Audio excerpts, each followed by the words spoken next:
Hello and welcome to the Flickering Torch and our final episode of Knights Black Agents Blood Feud. Knights Black Agents is a game where our players are playing secret agents uncovering the dark supernatural conspiracies behind the criminal underworld of Europe.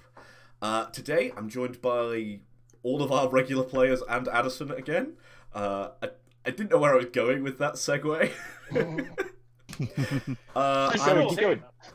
They're now going to introduce themselves and their characters. So, first things first, Jordan, can you please introduce yourself and your character? Yes, good evening. I'm Jordan. I'm playing Leo McEnroe, who is the sort of Sam Fisher-esque infiltrator, hand-to-hand fighter of the group, and maybe slightly enhanced now. Who knows?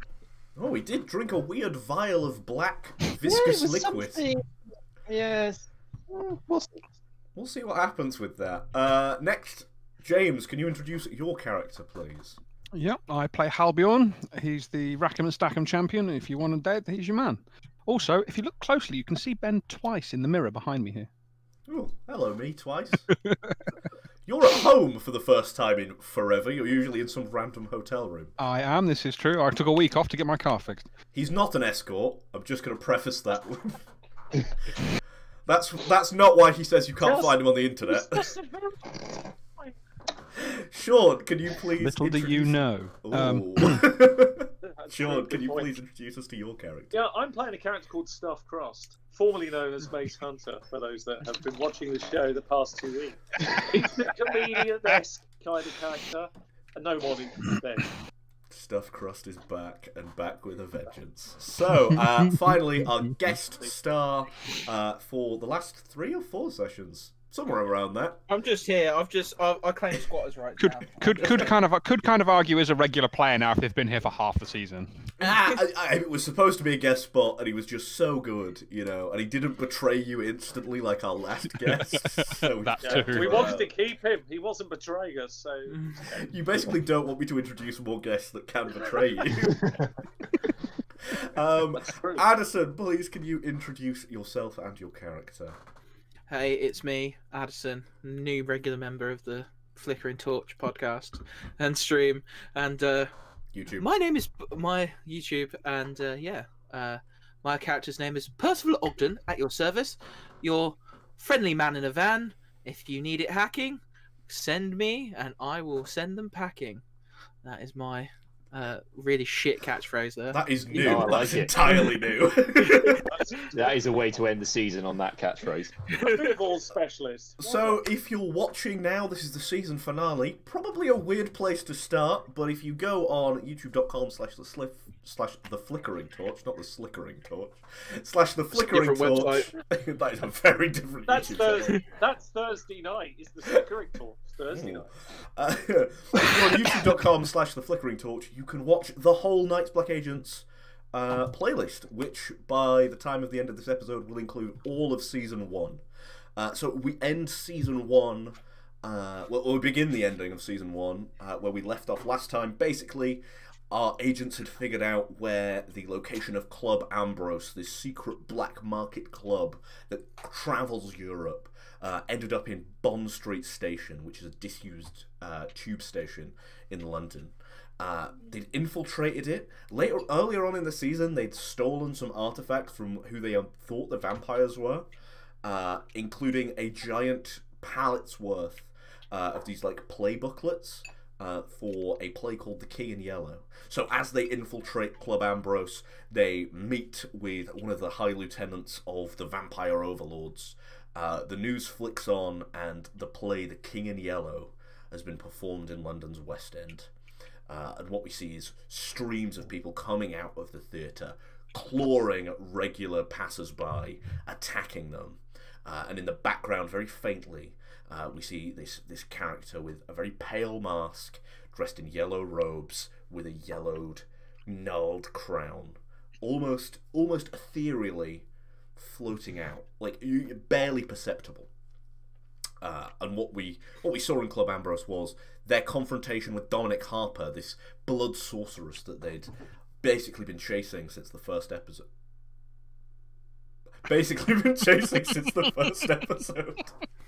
Why is it Wasn't always me. technical difficulties with you, It bro? wasn't me this time, man. They Oh, that's basically me. Sorry. they've been chasing since the first episode.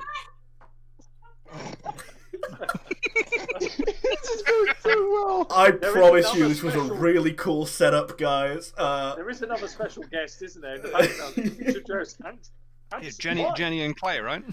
So, this blood sorceress that they've been chasing since the first episode, they finally caught up with. As they're confronting her, she seems to know quite a lot about the group, and as they're confronting her, the King in Yellow is played, and the floodgates are open, and she begins to panic. So I think I was just about to start reading a copy of that, wasn't I? you are just about to start reading a copy of that. See what all the fuss is about. So, Halbjorn reaches into his Waistband. suit. Yeah, his Slip in a waistband. waistband under my Pulls shirt. out this sort of flimsy looking yellow bound little play with the Ochra Monarch very clearly printed on it. The King in Yellow underneath, and is going to go open it. You can all openly see this. Are you in the room now, Leo, or are you? Oh yeah. Yeah, Leo's in I'm in the there. room. Leo Yeah. came in. I was stood next to Halbjorn, so as soon as he opens it, I put my hand on it. Like, It was like, I have to see what all the fuss is about. Just start So opening. as Halbjorn opens it, what he sees is what looks like a bunch of like photographs of like a World War II like what country are you from? Norway. A Norway uniformed World War II basically like squad like standing around. One of them's got this massive anti-tank rifle. And he's leafing through, and he basically just sees like a bunch of what look like photographs, but he knows that they couldn't have been taken as photographs, like because they're in places where press would not have been. So he's like leafing through, and that's kind of what he sees, and that's all he sees. But what Percival sees is actually text on page. Like you think Halbjorn is flicking through the King in Yellow. And if anyone else looks, they'll see text on page. Halbjorn, This is a very strange book. It's full of pictures that couldn't be taken. Halbjorn, I'm going to ask you to put that down, please. Don't really have Why? time It's for just all full this. of pictures. I don't know how they got hold of these pictures because they're it's not pictures where there How- would have been place to take photograph. You know. Halbjorn, I need you to put it down. Halbjorn, Why? you What start is it? hearing sort of the crackle and the noise of battle in the back of your mind, and it's like slowly coming to the forefront. We see Dominic Harper like stand up from her desk, and the mummified mask junkies that you saw now are also sort of like slinking around to her side of the table. She's sort of backing up, and she's like, "You brought one of those things in here." Well, we had a pallet of them. I thought they wouldn't miss one. Halbjorn. What is it? What? There's nothing special about this. It's just the pictures. The Although thrum they of are battle pictures. begins to Yeah, play I out. need, from I now need on. it. I need it, Ben. I need to pull the ripcord. Pull the ripcord. What do you want to do? What is it? Priest, Lima. What is it? Oh, okay. I see what you want. You want to say Patience Bedroom Hall Driver King, I believe is what you want to say. Patience bedroom hall driver king. Halborn, are you ready to comply? Depends if you're asking or the characters are asking. Oh, I'm Are asking. you ready to comply? No. That was an old set of words. That is the correct set of words. Just Oh, That you is want- the. out of I game. didn't know if it was a rolling thing. Yeah, no, that's the correct set of words for you, right? now. Okay, fair enough. Ah! Yes. He's ready to comply. Still looking at the book, by the way. Halbjorn, I need you to close that and give that to me, please. Okay. What is it, by the way? It was full of photographs that couldn't be. There were Person- photographs in there that couldn't have been taken. I know because I was there. If you saw the book, you saw there was no photographs in it, which you would have glanced over. You know there's no photographs in it. We got time for all this. No, we don't. You need to take me to my grandfather now. I need to take you somewhere. My grandfather and our family have been preparing for this for decades. If you Yeah, take me we to know him, you have. You know what? I think he's in town. Give me a second. She picks up her desk phone and she presses 1 and only 1, and then you just like wait for it to be connected. And you see like really quickly like the veins in her eyes go yellow. She just holds onto the phone for a second, and you think a conversation's going because you can see like her mouth's closed, but you can kind of see like the flexing of muscles in her jaw. And then she stops. She puts the phone down and he's like, "Yeah, no. Don't worry. You'll see the family. Come with me. Come with me. You, Fangs, make sure all the TVs are disposed of. We wouldn't want hysteria in the building. Lock the door as well. Come with me." And she sort of takes you onto the platform. So if we remember, we were in Bond Street Station. Question. Yep. Before we go, I wait a bit before she. I wait at the end, and is the French solution bullet still on the table?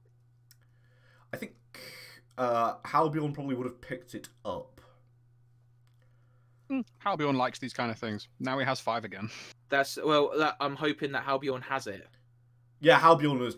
I imagine you wouldn't leave a French solution bullet on the table, right? No, not if someone knowingly walked away from it, because they're useful. Yeah. Yeah, you can have a French solution bullet. That's fine. Okay, so that's part 1 done. We comply with whatever she says. There's no reason to resist for obvious reasons. You notice that Timothy Philby is stood on the platform waiting. And he's kind of checking his watch and looking around, and when he sees Dominic, he nods at her, and when he sees you guys, he sort of half smiles at Percival, and then like shakes his head and continues to wait for the train. Are you going our way? You going our way, are you, Lord Philby? Oh, no, I believe actually you're coming my way. Family home. Oh. You're gonna love it. Oh, well, Have you ever been to convenient. West Sussex? Not for a while. Oh, it's lovely. You'll love it. It's not a little like Texas, Alabama, is it? It's God no. It's got culture and fields. I was going to say, I imagine it's not got anything to do with Texas. Is my grandfather, father, and brother there? Oh, yes. Oh, yes. They're guests of and then he sort of looks at Dominic and goes, "Lord, King, priest? What do we usually refer to him?" It doesn't matter. They're priests of them. They're guests of them. What is your question, Leo? Can I use bullshit detector on him? You can use bullshit detector on him. I was going to Is that ask an that. investigation thing? Yeah. Yeah, it's Yeah. an investigation. Do you want to spend 1 point in it because this isn't plot 100% relevant? That's cool. He's not lying. He knows they're there, but he is kind of. You notice he's being like purposefully more calm than he feels. So he's kind of putting on this area of, oh, I don't know what they're called. Like, you imagine if that fucking thing was in front of him, he'd be like bowing down. Like, he's trying to play it off more cool than he actually is. That's what you can Also, get from as he turns and says, "They're guests," I'll turn to him and just, "Yeah, guests." As I look that, then I'll go over to Parzival. I'll just squeeze his arm and I'll whisper in the ear, "Be calm, lad. He's not lying. You'll see them again soon." Yeah, but what will he see? He is the did question. put an intonation on guest. Now, that might be that they're thralls, mask junkies now, they might be imprisoned. You don't think they're guests in the Yeah, Stop. nice this cross. is why I say they're guest. Stuffed cross. I think it's safe to assume that we know that they're there, though, in whatever capacity. They wouldn't get rid As of long my as they're grandfather. there. They wouldn't get rid of my grandfather. They need him to understand what's going on. So Exactly. That They might depends have on it- what you think you know about your grandfather and what your grandfather actually was, and or does. Well, we're going to find out soon enough. I guess So- we're waiting for a train. A train pulls in, and it's not like a traditional London Underground, like nice, fancy new one. It looks more like a regular train. So you imagine that this is eventually going to get switched to tracks that a regular train would go on. Was there but- actually a driver in the front of the train? Yeah, Or there was is a driver, but it's one of those like mummified masked guys that have basically Oh, been oh. around this place. From context clues, like you can figure out they're called fangs, and they're basically just like minions. So they're these kind of desiccated mummified corpses, juiced up with mask that basically respond to very simple commands but can't really think for themselves. You get on this train, and it's kind of half like a regular 70s-esque just like passenger train, and then you notice like bits of it have got like plastic all over it, like Dexter Kill Room style plastic all over it. So you imagine this train is used kind of like a mobile kill box, or a mobile feeding box, or something of that kind of ilk. Nice.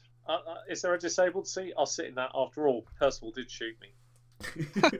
Yeah, you can sit down. Like it's got passenger seats on it, and they're weird patterned, like 70s-esque. Like if you hit them, a shit ton of dust would come off of them, style Right. things. Okay. Nice. Dick. Nice decor. That's beautiful. So you sit, and the train, obviously it's an older model, so it's rocking around quite a lot. It's quite loud. Is there like a central thing with like the handles? Yeah, probably. there's those. You kind of see me like pacing as it's rocking, like using the handles like going back and forth. So in the train car, so it's basically like the driver's bit and an extra car on top of that. In the train car that you're in, there's 4 of those fang guards, Dominic Harper and Timothy Philby. And Timothy is just kind of like on his phone, just like texting. And Dominic is just very obviously nervous. What we see is as we're pulling out of the train, gets switched from London Underground tracks onto Overrail tracks, and we see sort of a fire in the distance. As you're leaving London, we basically see like parts of it are going up in flames. And we're just okay with this. We're just okay with the fact that we're running away and leaving those people to die. There's nothing we can do. Sometimes you won't be. You have to run from a fight to be able to recoup, to come back to the fight. There's nothing we can do at this point. We are at the moment. We are guests, and we'll have to see where this goes. For those watching, like you can see the smoke is kind of billowing into the yellow sign. Like occasional wisps of it make the yellow sign in the sky, and that's kind of lit up by the fires. So it's kind of turning yellow, like almost in the sky, as the train sort of continues on.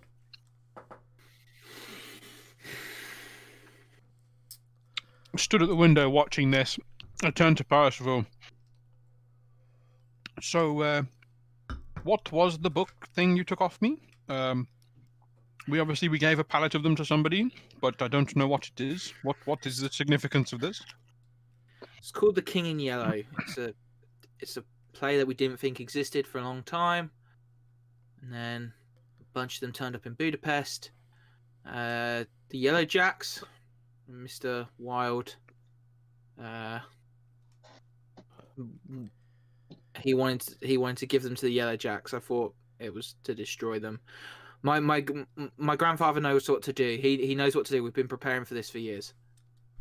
Oh, so we've been on the wrong side, have we? Have we been doing the wrong thing?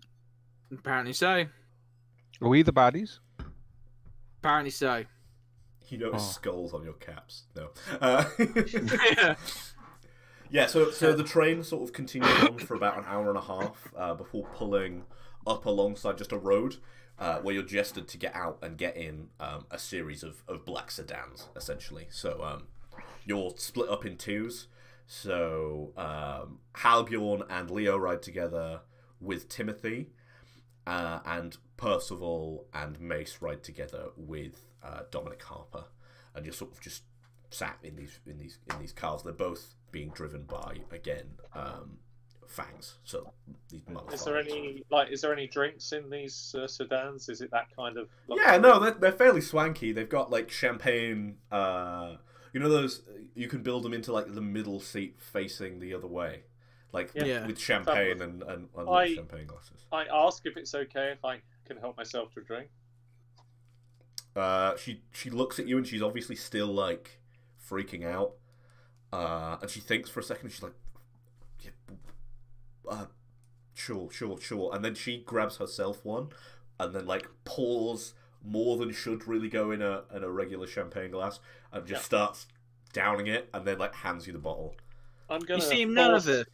pour some into a glass and sit back and smile and enjoy the ride. Timothy, Very calm about it. So Dominic does seem super nervous. When you guys are with Timothy, he's just like on his phone all the time. So until you talk to him, he's not really going to interact with you. Timothy's in the front, right? No, Timothy's. So it's like two seats facing each other with the wine bar on the. Oh, it's like a limo rather than a car. Yeah, it's like it's a longer sedan, but it's set up like that. Yeah. Okay. Is there any glass behind him? Can we see a reflection of what he's doing in his phone, or? Yeah, sure. He just appears to be like on like WhatsApp, so he's just texting like various people. If you're looking very closely, you can see a couple of its business dealings, and then he flashes back to one that's like very obviously like a lads group chat from his like Cambridge buddies, and like the name of it's like the Cambridge Five, and he's just talking to like a bunch of his buddies, and he's basically sending like communism memes, like he's just talking to his friends. How's my grimoire look? My mini grimoire looking? Can I get a message out to Bentley? So are you just taking that out and using it? No, I'm going to try and underhandedly basically turn the GPS on. Yeah, that's fine. You know how to do that kind of behind your back. You're fairly tech savvy, so we're just going to let you turn that on. What we see is Bentley back in the arcade, like in the back of the arcade, like with a cup of tea, and then like a ping comes on and he turns. Have you got like a secret thing where it's like if you get a ping, he'll come get you, or? It's part of the endangered penguin protocol that we activated, in the fact that if I'm in danger, I'll ping, and then it's go time. You see Bentley, like, we see Bentley, you guys don't, but we see Bentley, like, get up, he opens that ammunitions locker, and he's got, like, a duffel bag, and he throws in, like, an MP5, a couple frag grenades, and a silenced pistol, closes it, and then goes for the Rolls Royce. Alfred, through and through. Yeah. Well, I sit back and In the enjoy limousine, I'm going to go for the wine bar as well. I'm going to take a large glass of wine, because I am quite thirsty, and I'm going to drink all of it and notice that the thirst hasn't really gone away. red wine. So you're drinking, this like jammy, thick red wine, and it's kind of just drying out all of your throat, and you feel like from your sort of vest where you've hidden the blood bag, that feels like warmer and warmer, and you're kind of feeling a little bit lightheaded at this point, like you're almost like coming down from a high. I would, while you're doing that, search out a bottle of water from this fridge. Yeah, you can get out a bottle of water. Better to be a bit sober in this, I think. So where else are we heading then, Dominic? The Philby residence. It's Pitts Hill House. We've tried to make it look abandoned for a while, but inside it's quite plush. My master is meeting you in about an hour. Oh, great. I look forward to it. Am I wearing the right attire, I say? He's a old-fashioned man. Unless you're wearing a tunic, he doesn't care. Right. On that note, I'm also assuming we left via the cloakroom, right? So what happened is, because it's Bond Street Station, you just went down to the platform. You never went back to the cloakroom. No. Oh, god damn it. Okay. That's good. We can cope. It's what we do. Yeah, so you pull up to this sort of abandoned manor house. So what it looks like is just like this white stone building. It's got that kind of like classic, almost like Greek style British home architecture. You know what I'm talking about, like the white exterior with a sort of triangle bit in the middle and then a railing around the roof. It's 2 stories high, and it looks like a smaller size sort of estate. The grass has very obviously been left like uncut, and all the windows have got big coverings over them. So from the outside, it looks like run down and abandoned. And where usually there's like a sort of like a portrait picture, like a cameo of someone like in the big dome on the triangle bit, it almost looks like someone's like hacked that off. But as you approach and pull up, like a human, not a Talon, comes over and throws a tarp over the car as you're getting out of it. And that happens to both the sedans, and they sort of gesture you into the foyer.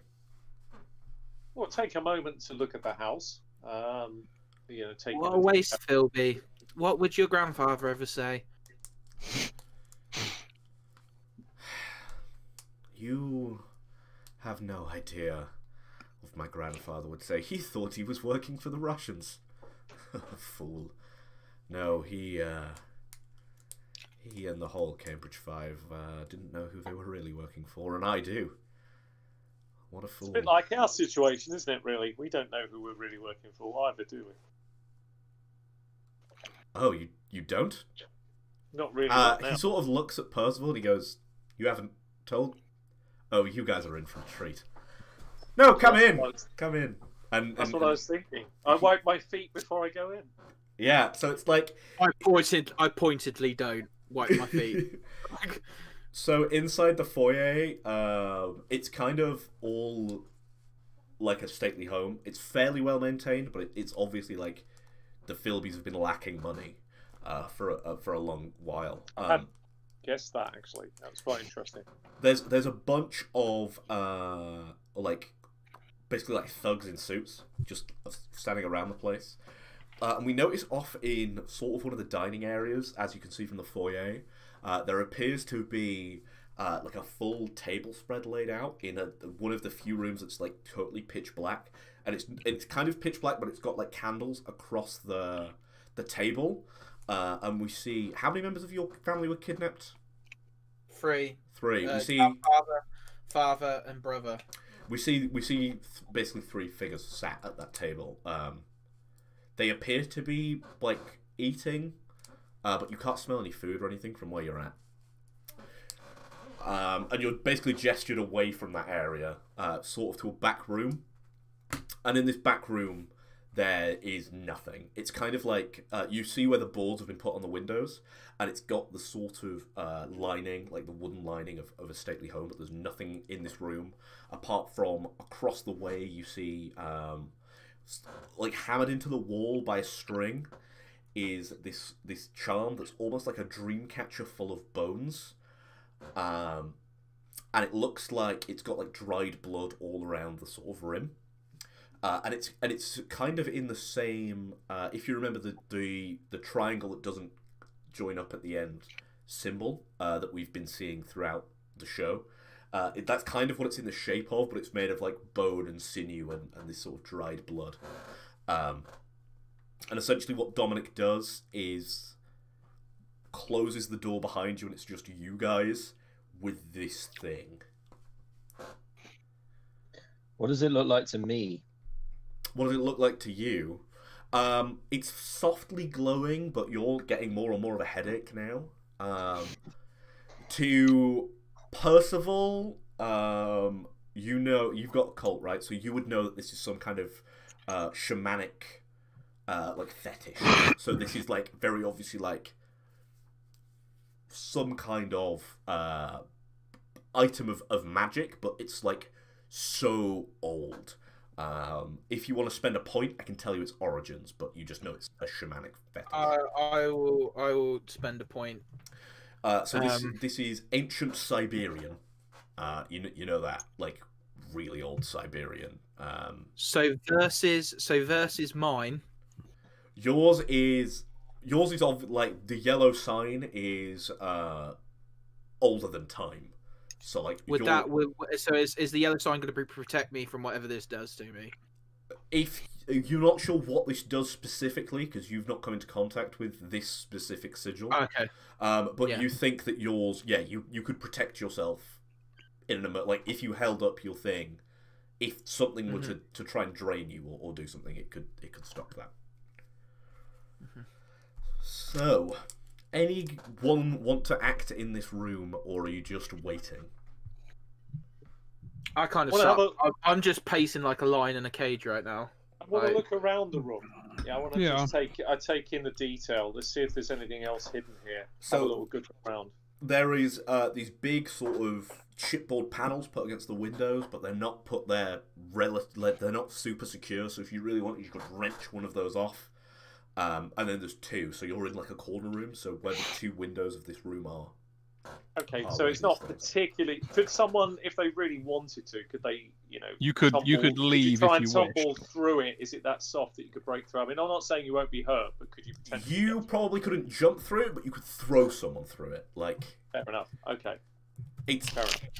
it's chipboard, so you could tear it off the wall and then go through the window, or you could throw someone so hard that they go through, but you wouldn't want to run at it to jump through it. If you get me, it's like it would hurt to go through it.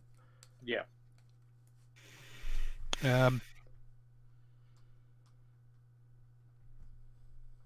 Well, we wait. Sit down. Is there chairs at the table? I am just gonna. There is take a nothing seat. in this room but the shamanic fetish. I have a cult, but I've spent the point, so I would assume I know the history that it's old, but that's it. And Yeah, you know that it's Siberian, right? old, and you know if you've got a cult, you would know it's a shamanic fetish, but you wouldn't know where it's from. Right. I pay it So no you- attention. I just assume it's some weird heirloom or I'm something. doing the exact opposite to him, and I literally am like staring at it as I walk. Is it a circular room or is it a square room? It's a square room. It's like a good. corner room. So there's I'm two doing, like, doors. The one circles you- around this yeah. thing. So there's two doors. There's the Possible. one you came in, and then one on the wall to the left of it, and then directly in front is one window, the shamanic fetish on that wall, and then on the right would be another boarded window. Parsifal, you seem to know what this is. I've got a vague idea, but I don't fully know. What is it? Do you have a better idea than I do? It's a sigil like the one on mine. Mine's older, but this one's ancient Siberian. What does it do? I'm not sure yet, but that's why I'm kind of waiting for it to do something. Almost an answer to what does it do. The room suddenly drops 2 or 3. Sorry, like 10 degrees. You feel it like very obviously get colder. Leo feels his sort of heart starts like rhythmically pumping, not in a way that's like faster, but in a. Have you come into contact with the magic yet? No, I don't think you have. Your heart starts pumping in like in a regular fashion. You two with a cult, you can feel the room doing this kind of rhythmic pumping.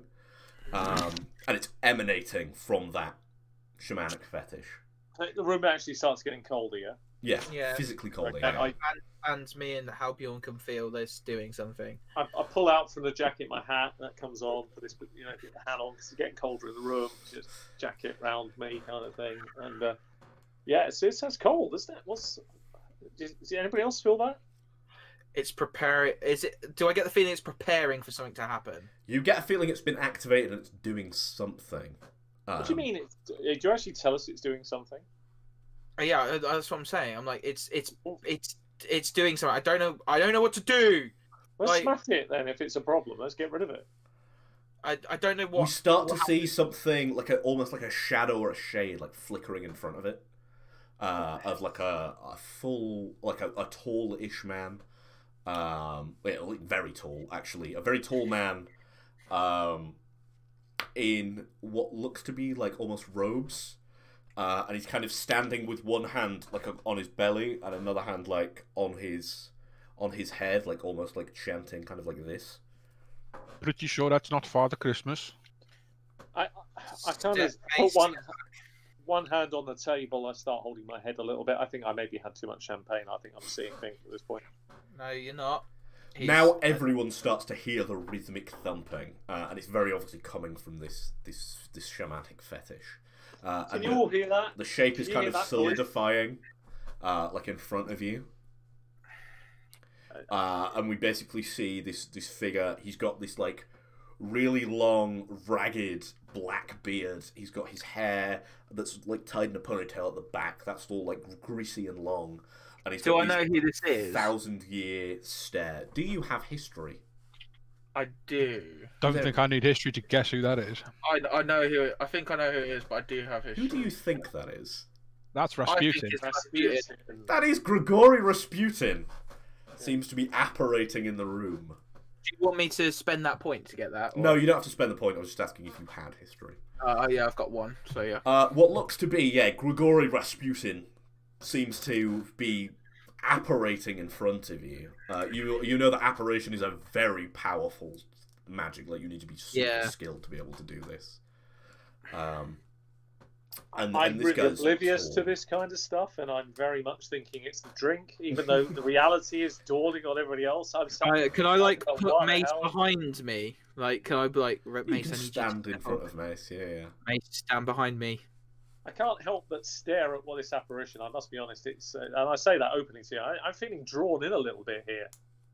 You really do not want to make a deal with this devil. Like, I need you to step away, please. He I'll start solidifies I'll in front of you, his icy cold stare shining out from his very dark brow. I can't He's help still but doing stare. this I sort must of- be honest. I say this openly. First of all, I can't help it. I'm transfixed. I have to stare at it. I start staring at it. Yeah, I well, have that effect on many mortals, he says. The rumor has it you're dead. You've been dead for quite a while. Rumors He's been dead 8 times. are a wonderful tool. So you know of me, yes? If you are who I think you are, Who do you think I am? you kind of look like the traditional pictures of this fellow Rasputin from the sort of very early 1900s. I think it's Yehudi Menuhin. I say. I think that's who it is. He sort of laughs slightly, like, yes. That incarnation may have been a bit too famous. Oh. Oops. You can call me the High Shaman. Erlich to my friends, but I believe you are not my friends. It's good to have another Ogden in the house, though. Where are my family? Yeah. All in good time, friend, all in good time. Well, friend is a strong word. Silence. You feel like almost your lips kind of half knit together. You can talk, but it's kind of harder to talk. Noticing this, I turn and watch Percival, and that is good party trick. Is very helpful for him. As I look at it, You three have put a large spotlight on my organization. How long have you been working for Mr. Wild? I don't know, as we sort of work for him, as we just kind of like coerced turned up is one probably day. a better word. Coerced into operating. That's unfortunate side effect of what we do. that would be a very true He way of walks saying. over to the door on the left as you entered, knocks on it, and someone hands him some files through the door, and he goes, "You have been coerced. I find that very difficult to believe, Mr. Hunter. Did you not?" Oh, there goes Jordan. Da-da-da-da-da-da. For fuck's sake. It's got to happen once, essentially. It has to happen once. Oh, he's back. Oh, now he's the director. Ah, there we go. We're back. There we go. Oh, that's better. Sorry about that, He guys. gets handed these envelopes, and he turns over to Mace, and he goes, "You met with him, didn't you, a long time ago? I had to, Oh, and then he's like leafing through the report. No, we missed him. I'm To be sorry honest, about the whole Mrs. Quinn fiasco. We thought Mr. Wilde was in the pub. Turns out he was 3 doors down." Which one was Mrs. Quinn? He's sort of looking at Mace. I try to turn away from him, but I can't help staring at him, and I'm not sure why I feel like this. And I try not to say too much, and I kind of put my hand on my inside pocket and just hold the picture for a moment. I'm feeling anger bubbling inside, but I know that I can't do anything. He very obviously senses your anger, and he's like, "No, my child, calm. You've had plenty of collateral in your time, have you not? She was just that, to me. I'm getting Collateral. more angry. Collateral's not a good word. Hold, I wanna hear at hold this on a moment minute, in time. please. Could you explain who Mrs. Quinn is? Mace, We're would not- you like to Not explain? aware who this person is. I don't think we have come across them. What do you two think, Percival and Leo? Have you heard of this name? Dead It's- someone. It's not But important. I'm guessing that might be the case, but I don't know who they are. The Caught significance in of the mentioning the name. crossfire. And Well, who your organisation is responsible for that, is it? What's your name again? I say to him. Huey Menuhin, was it? Ehrlich. You can call me Ehrlich, child. Ehrlich. How about you? Yeah. Look, balls. Yeah, you could say we've got a problem, Ehrlich. Yeah, This still doesn't answer my question of who that was. don't worry about it. Oh, no, I am worrying about it. It's a name that's been mentioned specifically, and you seem a bit No. pissed. It's not important. Don't worry. I We'll feel have a it's very chat, me and important. Ehrlich, at some point.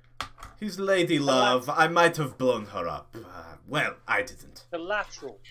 Yes, collateral. Collateral. You've had plenty of collateral in your day. And then I see. he's like obviously leafing through your file, and he pulls out one of your greatest failures. What is Oh, the great. failure he pulls out? What my personal greatest failure? Your greatest failure on a mission that caused collateral. Well, that flashback would be a time period where I've got some information, and we know that something's about to happen, and I'm supposed to let people know that something's about to happen, and it's my own fault. One of those small things that matters greatly in the heat of the moment. You put your phone on charge the night before. I failed to do it, and just as I go to use the phone to warn people that what's about to happen, I can't make the call. We basically see Mace run up to a building, and he gets his phone out, he's very obviously panicking, and he tries to turn it on, and it's just not turning on, and he looks up at this sort of office building, and we see the third floor of this office building just explode outwards. And then we flash back to Mace, and then Rasputin or Ehrlich is just holding up a picture of the office building with all the floors missing. That wasn't me. And he goes to hand you the photo. I'll take the photo. Memento mori, my friend. And he taps you on the shoulder. I'll put the photo in with the other one. And you, Halbjorn. That's not your name. Have you told them your real name? No one has asked. I think pretty sure Halbjorn is my real name. The file is fairly redacted on you. I'm surprised they had such an extensive program in 1945, but alas, do not miss the thrill of battle. I have plenty of battles. No, but real battle, not civilians on the front lines. You know, I actually sent you on one of your charges. That one didn't end well. I'm sorry about your squad. It's fine. 1945. Oh, our friend here is a little older than he lets on, and he sort of taps you on the shoulder. A little. Oh, Looks good for his age. time is wishy-washy with me, friend. Sorry, a lot. A lot older. Taps you on the shoulder, and then he goes over to Percival, and he's like, we'll get to you. I have a fun surprise for you. And you, Leo. This whole thing between us, that was an accident. I didn't need you to find that card. Did you drink it? You didn't mean for me to find the card. Yes. Maybe the guy who had it should have left a bit more carefully than he did. It is fine. He is, he sort of strokes your brow, and as he strokes your brow, you basically see a head on a pike with its jaw open, in the middle of just a field. Dealt with. He was supposed to be a lieutenant. You may make a fine one yet, as long as you can break, and he gestures to the rest of them, this bond. Now finally to you, Percival. You come in search of your family, yes? Yes. Well, you and your family may have bested me this time, but oh, I will have the last laugh. Come with me. Come to the dining hall. Come, all of you. Are you hungry? Just before we do, I have a question. You tell me Albion is not my real name. What makes you say this? I have these headaches, memories that I'm not sure about. He hands you a heavily redacted file, and it basically says like codename Halbjorn Solstad, but the actual name is fully blacked out. A gift, So do you, my friend. thank you, I guess. Do you know my real name? If you think this isn't my name? I have the means of finding out. I think we should follow you to the dining hall, I say, with this voice now. Yes, that's a very good idea. I'll start walking out towards wherever we're heading. Yeah, good idea. So he walks out of the other door, and as you enter that room, if you remember back to episode 2, all the people with the IV drips in, we basically see like bunk beds of those people, like just lining a wall. There's maybe 10 people in there. And he walks you back around, basically around all the house. You go through like a lab where people are very obviously cooking up mask, through to a darkened dining hall, and he gestures for you to sit at one end of the table. The other end, it's got candles, and then the 3 people at sort of the end are just kind of like, they look like they're just miming eating. I'll stop and stare at this for a bit. I'll stop and stare. Sit. And he goes round the side of the table, pulls the head of the table where they're sat and sits there, but he's gestured for you guys to sit at the other end of the table. I'll mention it looks familiar back there. The people with the bags and the bunk beds. I'm sure we saw them like that. That's how they harvest mask. Oh, I see. Oh no, that is my own personal supply of food. Good vintage in there. I also am like half distracted reading this file, trying to learn about codename Halbjorn. Yeah, it's super heavily redacted. Sorry, Addison? You don't want that, Halbjorn. No, I think I do. It might explain stuff. Like, I'm open to quite a lot of suggestions right now because the world has gone kind of weird recently. So what we see is Rasputin or Erlich like sits down on a chair at the head of the table. Someone comes in and basically brings him like a blood bag, and then like deposits it into a goblet. And he's just sort of sat at the end of the table. And you see him click, and as he clicks, like they stop puppeteering themselves eating, and they kind of sit up, and you can see faintly glowing is the same sort of triangle sigil that we saw on the back of the eyes of people in episode 1. I turn to Percival and say, "See, this is what I mean by weird. You know, the world's gone a bit strange recently, and you don't really want to talk right now. Like, you see, like Percival's like genuinely changed, like terrified, changed. No, like he's not the bumbling idiot anymore. I kind of walk over towards Rasputin at this point. Is he drinking this stuff? Yeah, he's got a wine glass full of like blood, essentially. I'm actually like trying to touch him with my finger. If you go to touch him, he'll like swat you away. He'll look at you. Can you give me a roll, please, Sean?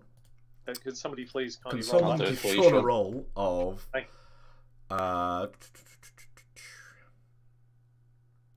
It's with a finger, not aggressive, just to see if he's real. I'm kind of like still in He's that mode. obviously real, like he swats your hand away. How many dice do you want rolling?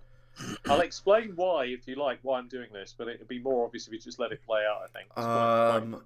We need kind of like a stability roll. Okay, fair enough. Just 1d6? How many points do you want to spend?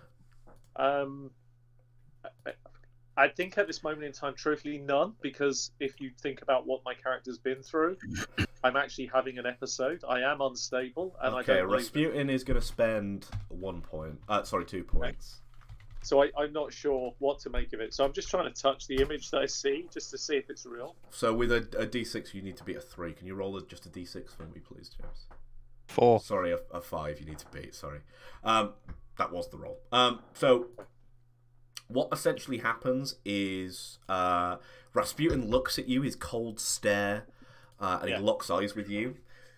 Take off 3 stability, and then your character basically like almost like retreats back into your own mind, and you feel your body moving.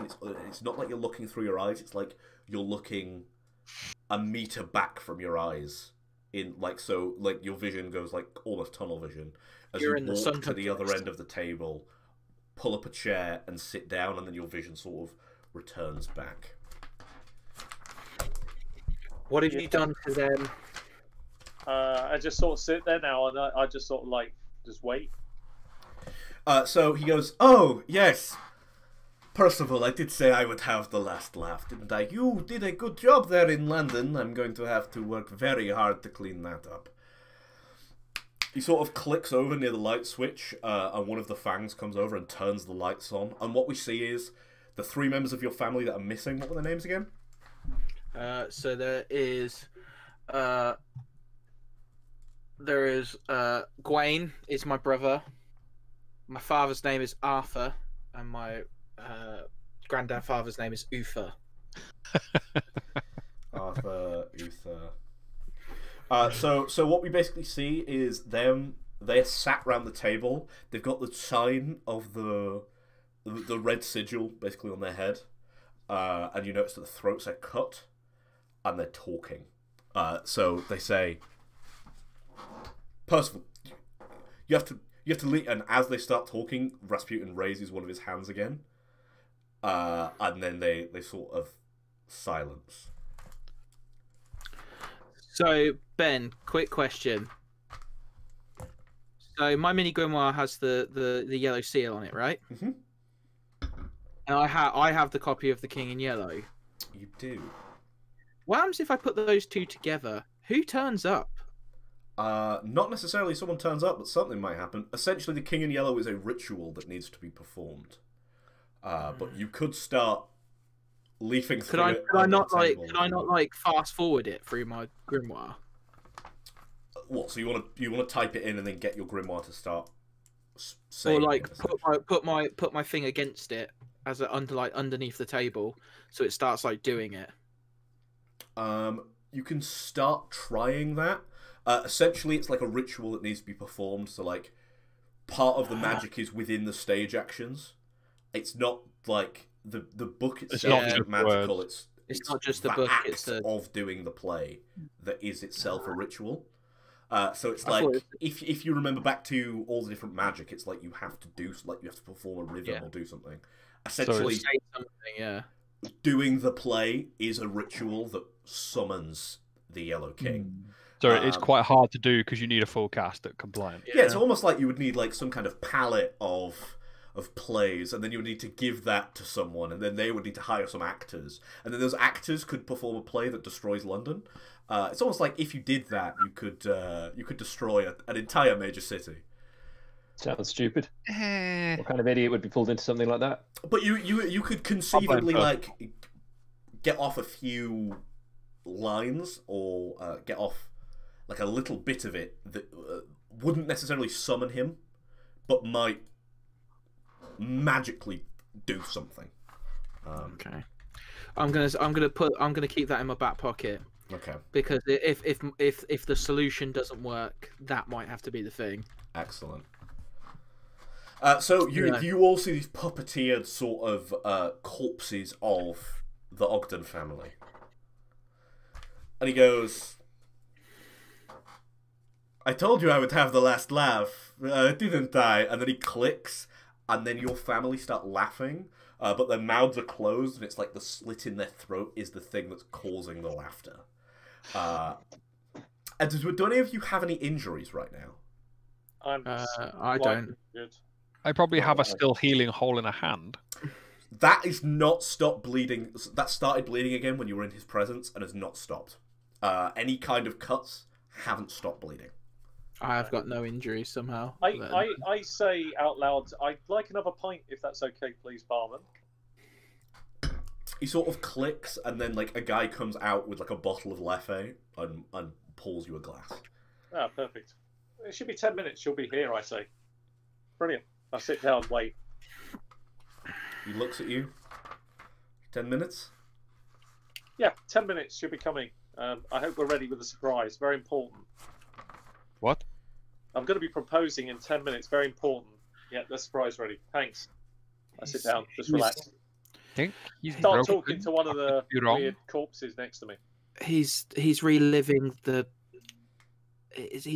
moment in his file. It comes and goes. Just leave it. Okay, fair enough. How long have you known Mr. Wild, friends? Not particularly long. He showed up in Budapest. Wild party. There was something on a river he helped us with.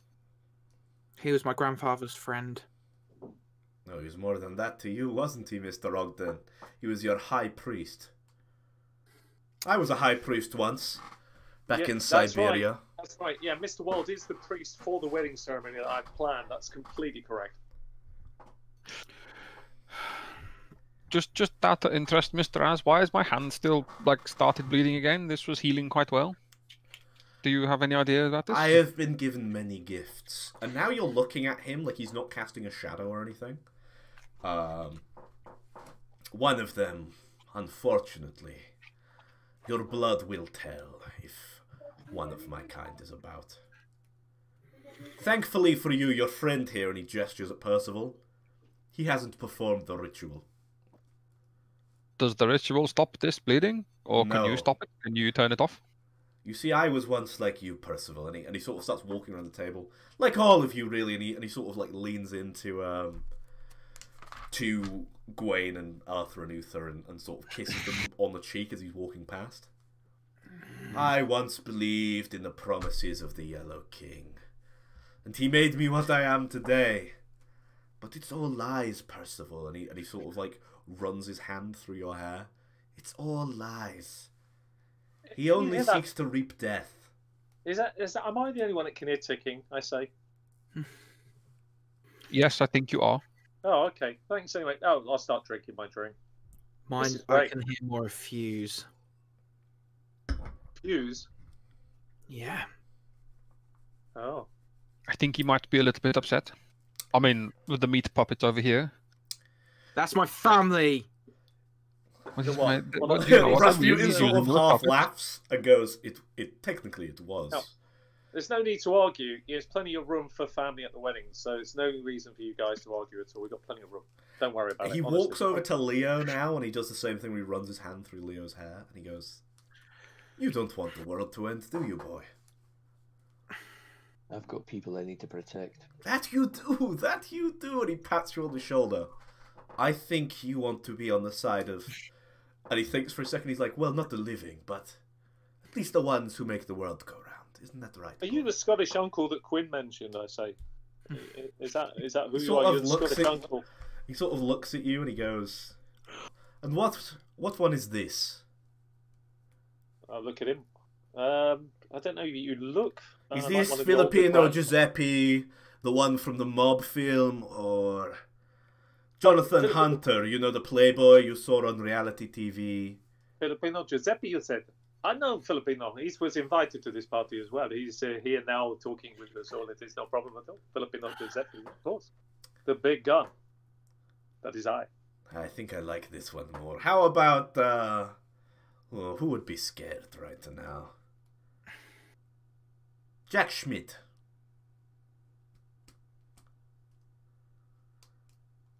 I start walking round. I walk round to Rasputin, hand out, feet down on the floor. How dare you? I say. I start walking around, looking at people. Yeah. Absolutely outrageous. This personality will do for now.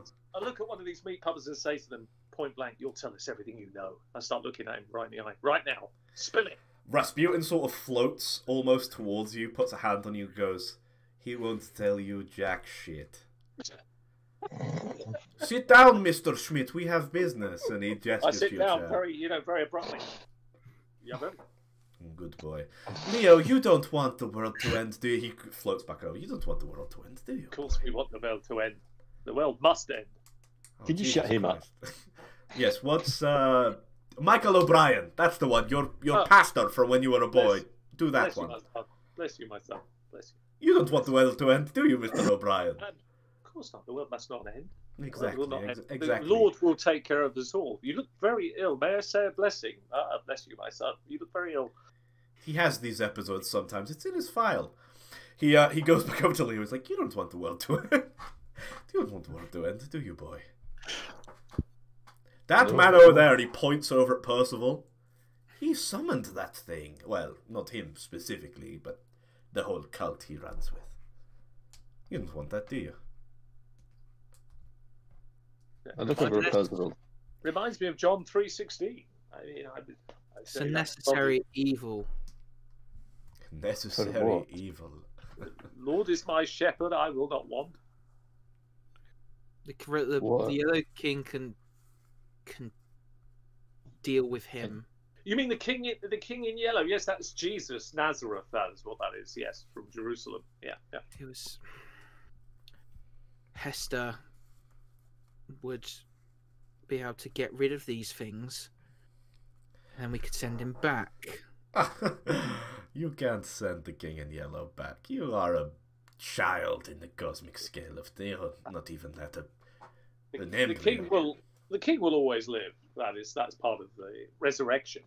He cannot die. Mr. Yeah, McEnroe, you don't mind how the world looks, do you? How do you mean? Now, the world, it's not the worst it could be. Certainly been worse in the past. I have shaped this world for centuries, my boy. You really want this, and he gestures at Percival, fanatic, to change all of that?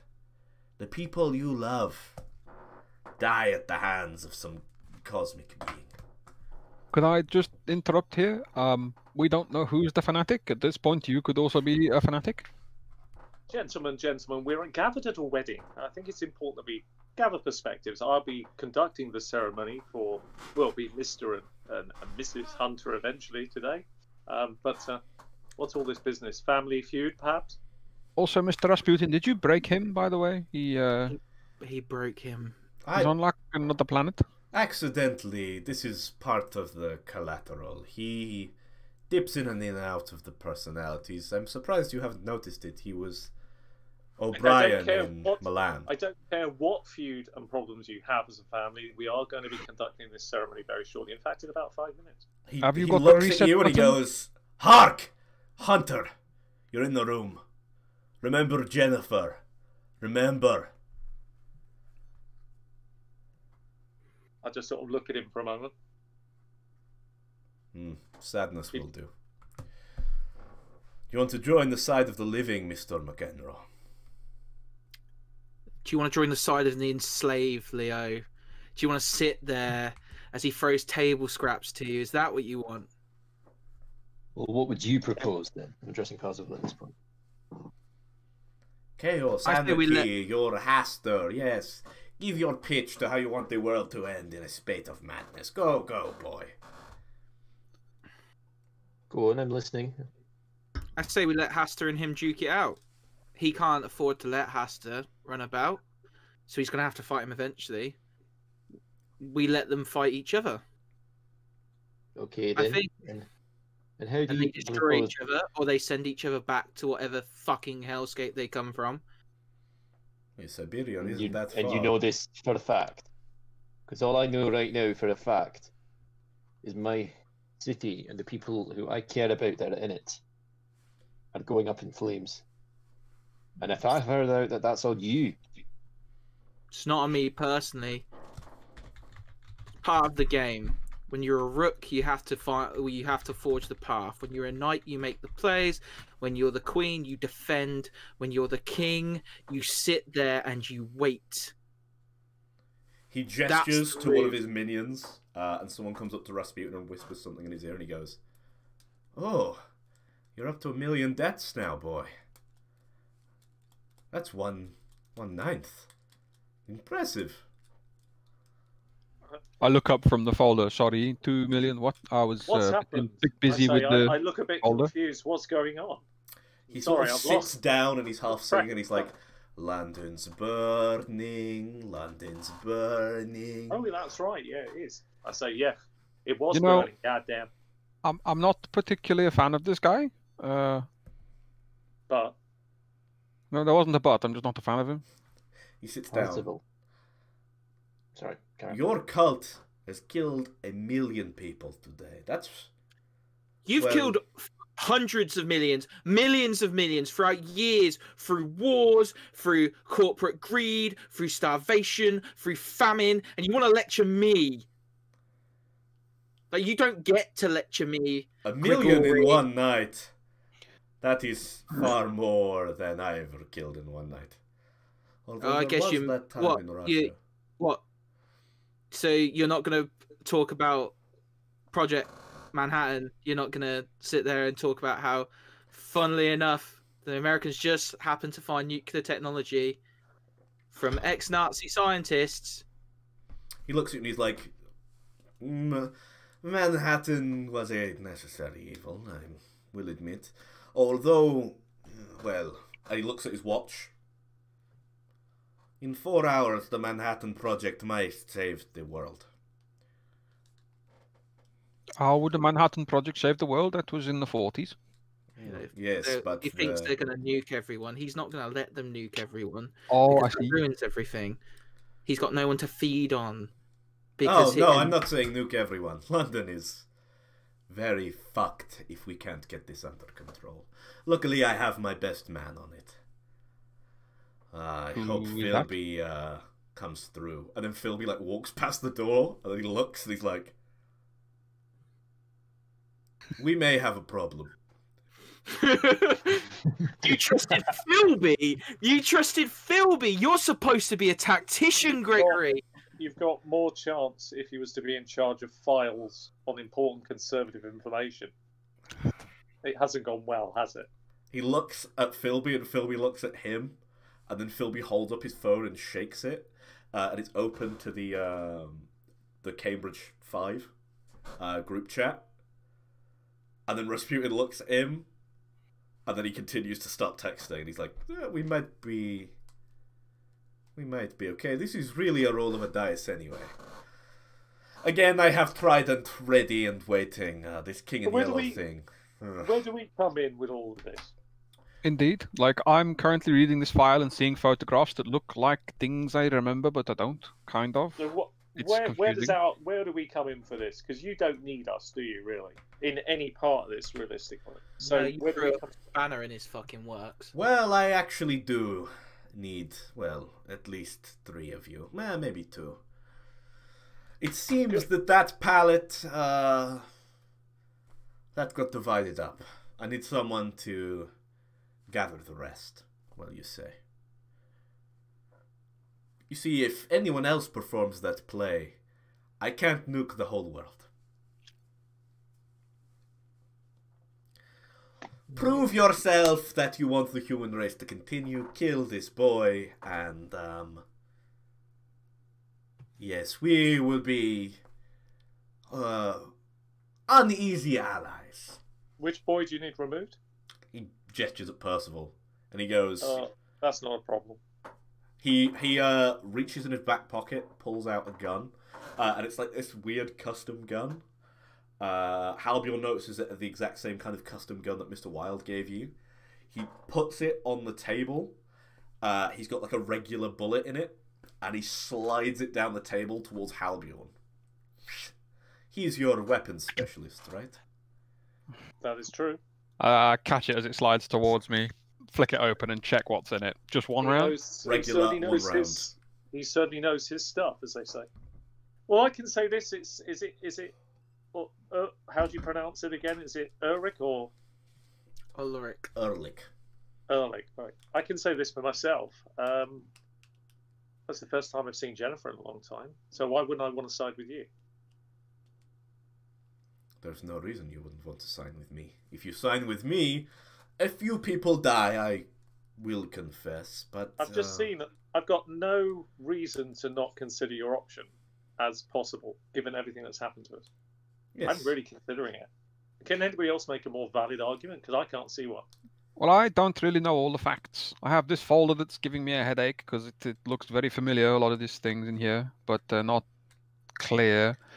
And I want answers, but at the same time, something is happening in London, and I have a vague idea that it might have been to do with the pallet of paper we stole. Yeah, it's starting to dawn on me now what's going on. I'm sorry, I've been a little out of it. As Leo sat there, one of the servants comes and puts a goblet that's very similar to Rasputin's in front of Leo. And it's a case of whose side are we on, or are we going to engage with? Who do we want to be in bed with? I have a problem. Okay, I think this. I pointed him like he's like some. I think he's the one we should be siding with. I know it sounds crazy, but I think we should be siding with him. And what? Be slaves for the rest of your lives, your children, your children's children. What slaves? What do you mean slaves? Everything you do, everything that he allows you to do, like he allows you to do it.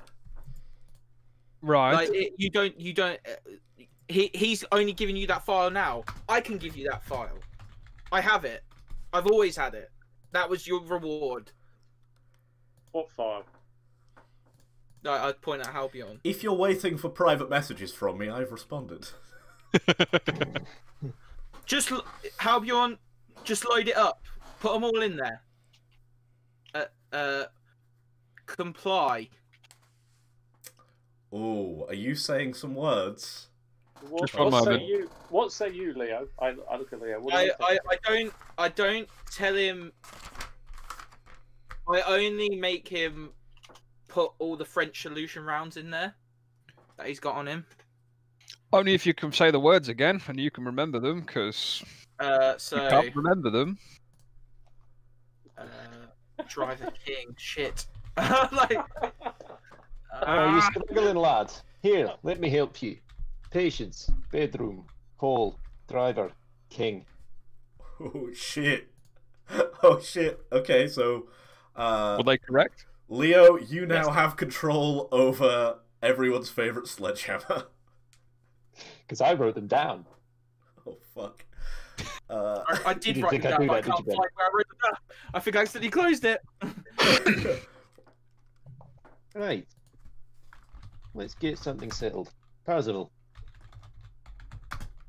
This man's told me what he wants the world to look like after all this. What do you want the world to look like?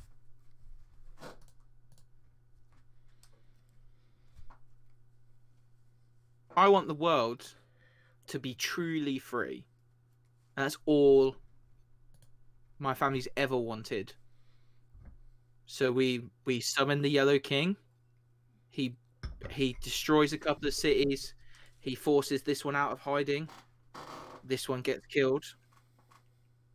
All his thralls die, I believe, anyway, from my research. I'm not 100% sure. But without a king, a chessboard's pretty useless. And I've been trained for this my whole life. Rasputin at this point, starts opening up his robes, and he pulls it back, and you see the yellow sign tattooed on his sort of breast, and it's got a big scar cut into it. I was like you once, boy. Don't believe the fairy tales. And he drops his thing back. And you don't know if he's lying, but it is the yellow sign. Still think he's got the best offer by a long way. I'm still not seeing anything better than his offer. Then you go on being a slave, and I take my opportunity. Patience Driver King override. New designation. Load up the French solution rounds into that gun, please. I take the single French solution round that I have on me and put it in the gun.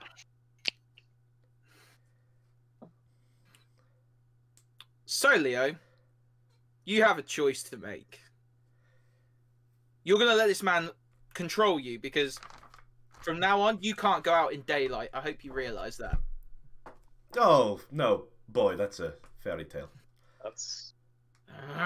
I've seen him outside. He's been outside. What are you talking about? You have actually seen a video of him outside, so yeah. But it was also nighttime, right? It's like evening, isn't it? Like I said, like, So- It was kind of twilight, like. Yeah, but Yeah, not, and he was not inside as well. He direct wasn't, like, sunlight. outside. Yeah, he's Grigori not- Rasputin in history has been seen outside, yes.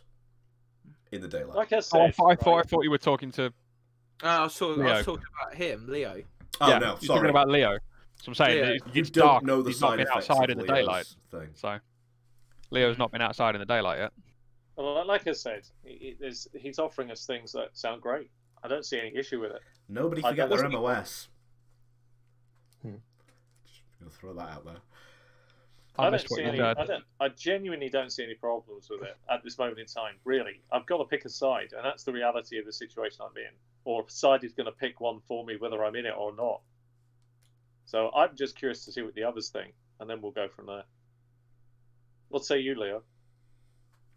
You've been quiet these last few hours, and you look a bit ill. Actually, if I'm honest, you look a bit. This situation's affected you. So tell us what you think.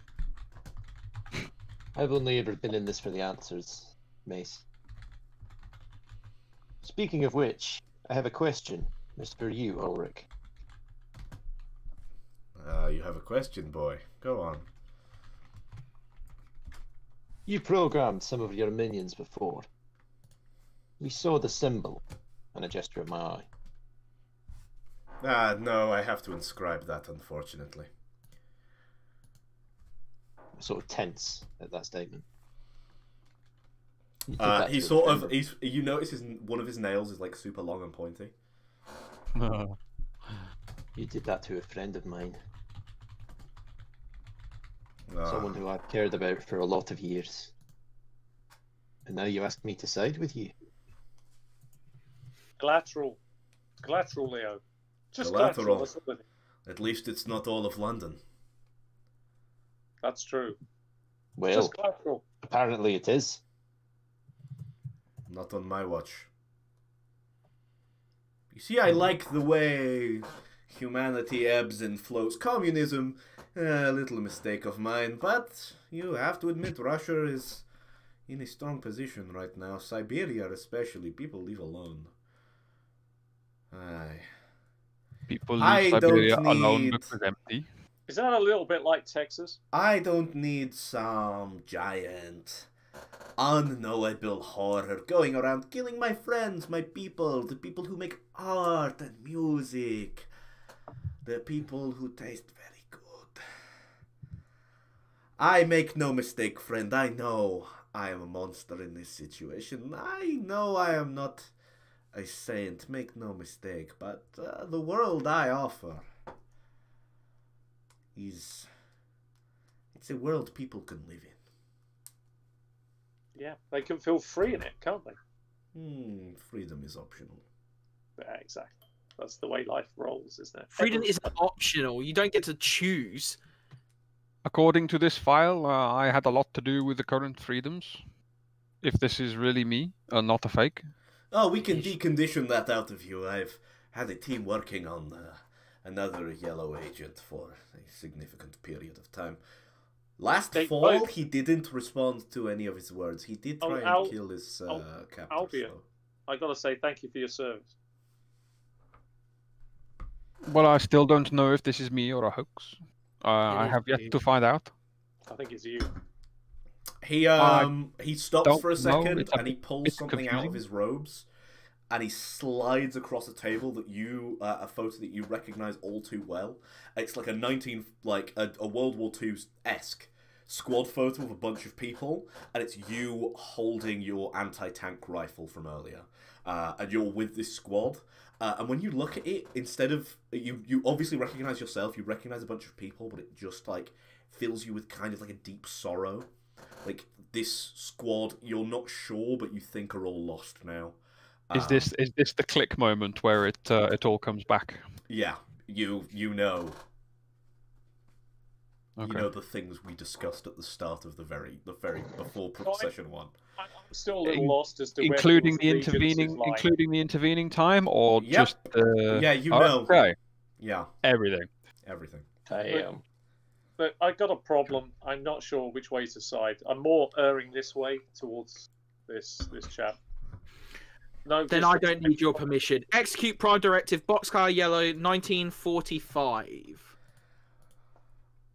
James, please, sir, can you give me a shooting roll?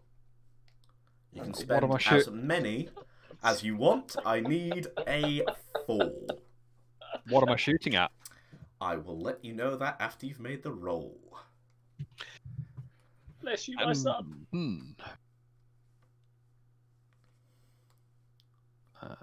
Right, the right tab. That one.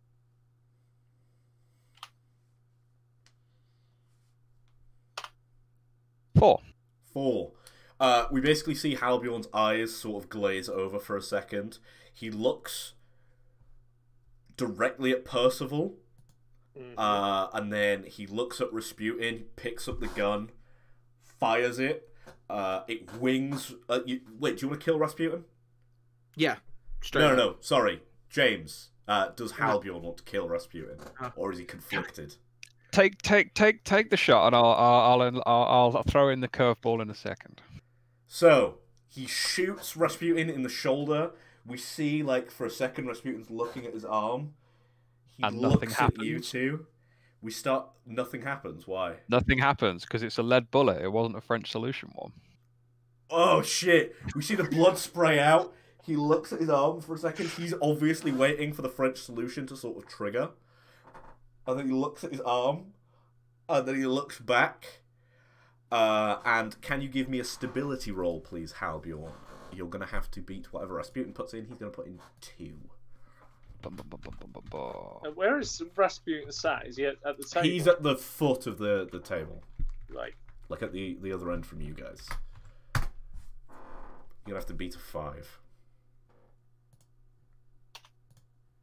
6. Shit. What we see is Rasputin, like, stares at you, and he just says kneel, and you have a feeling in your legs to kneel, but you just kind of sit there, and you're still holding the gun and, like, shaking. I'd have to stand up and do that if I need to do that. Yeah, he basically wants you to stand up in your chair and then kneel, but, like, you're, like, shaking with, like, the gun aimed at him, and he's just kind of staring at you. There's this kind of standoff here. Well, I think Percival's made his choice. I don't blame Albion, I say, for that. There's nothing he could do.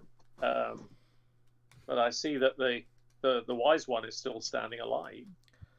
I position myself to try and get on the table in front of Rasputin. You're not making another shot in. It's going through me next time.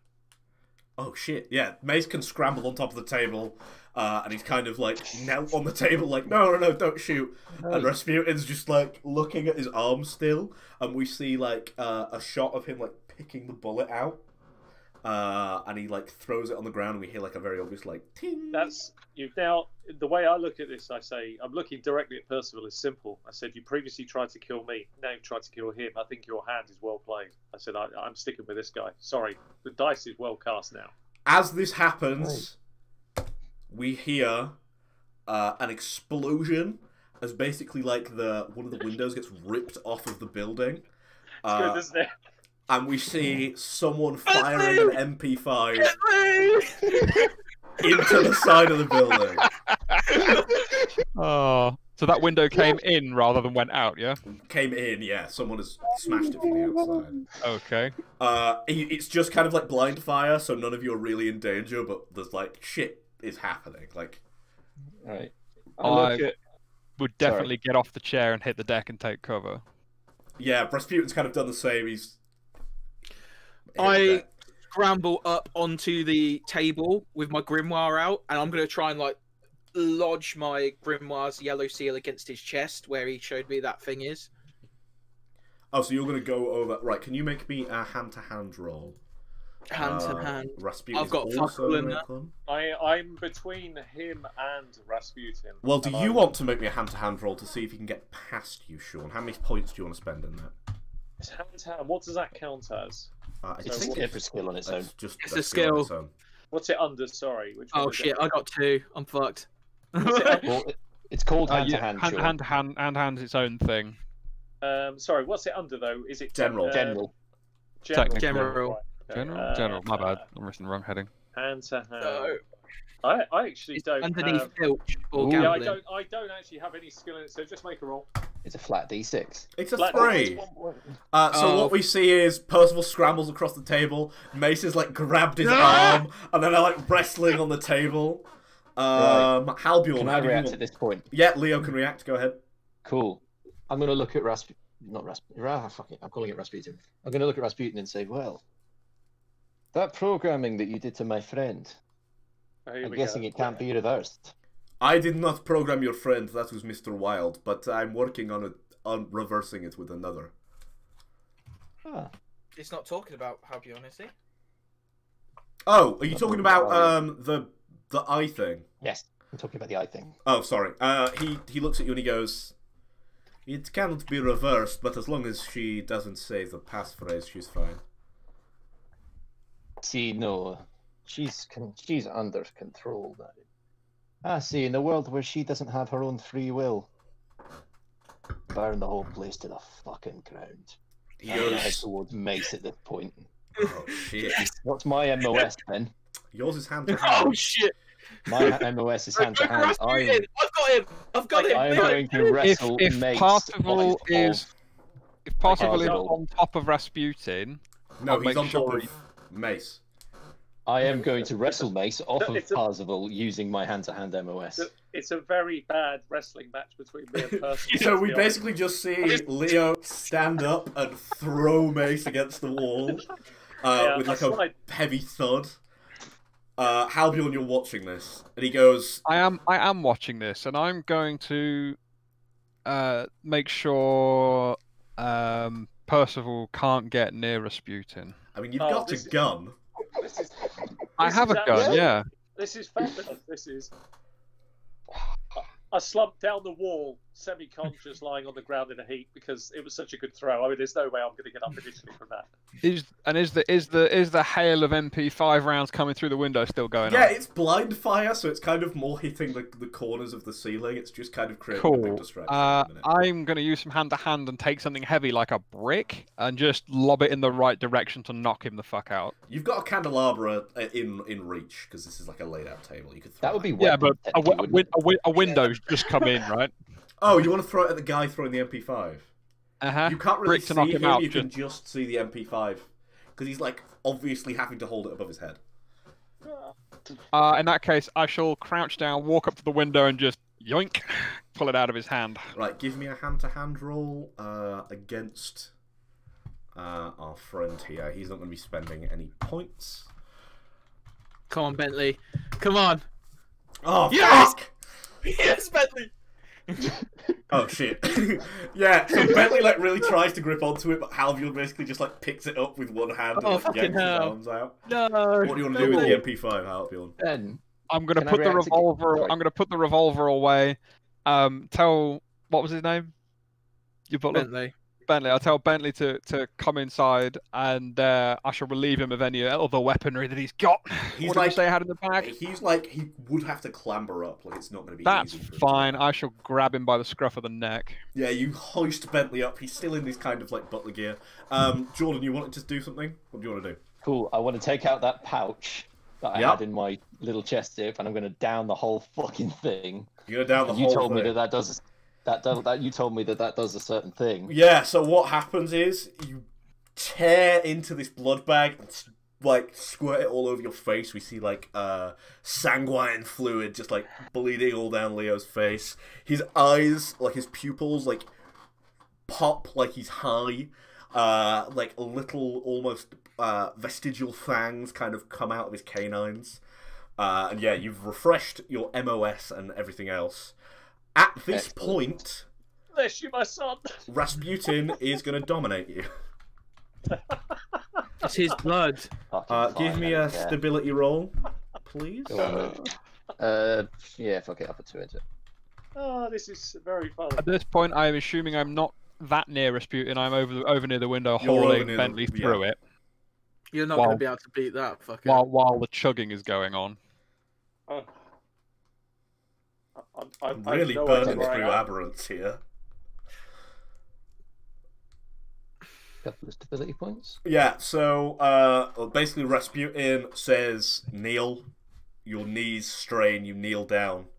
And what he does is he produces a knife from his robes, and he says, if that dog is so important to you, dig the spell out. And he throws you the knife.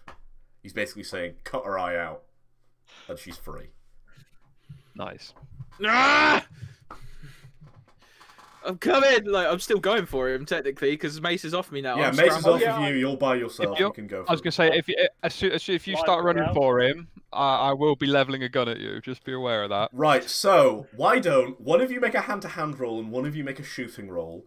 This is good. Whoever gets highest, if Well, this is Percival how gets highest, apparently he's just got infinite shooting points. he's got so many shooting points. That's But what he a lot of does. shooting points. That's he And I needs also have them an to M- shoot I also you have- later, right?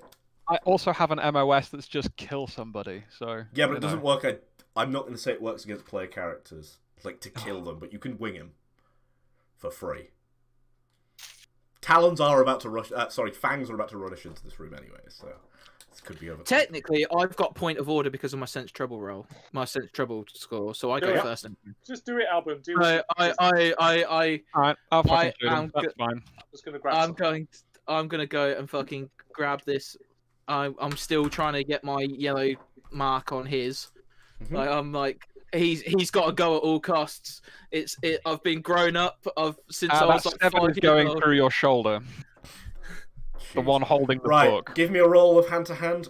Halbjorn will have shot you, but you might have grabbed Rasputin before that.